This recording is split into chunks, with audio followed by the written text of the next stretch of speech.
Clinton or Trump? Some voters may be undecided, but for markets, it's always been a no-brainer. She's a known political candidate with a known track record who shows she can deal with Congress. But no one's sitting as comfortably as many thought they might. Lessons learnt, perhaps, after Brexit. I think it would be naive for market observers not to be a little bit more cautious and reduce exposure. That's because even if Clinton does win, it may not be an easy ride.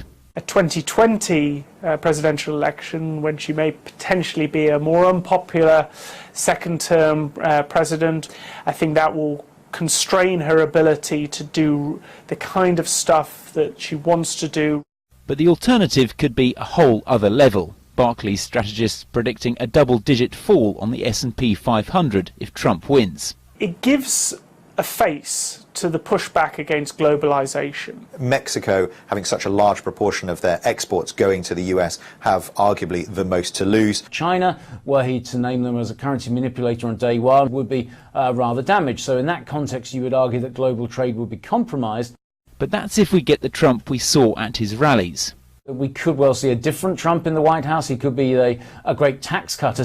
He is a deal maker, he is a businessman, and will recognise with Congress unlikely to support some of his more outlandish suggestions, he's likely to cut a deal and therefore it's somewhat to be neutralised. But for many, it's still not a risk worth taking.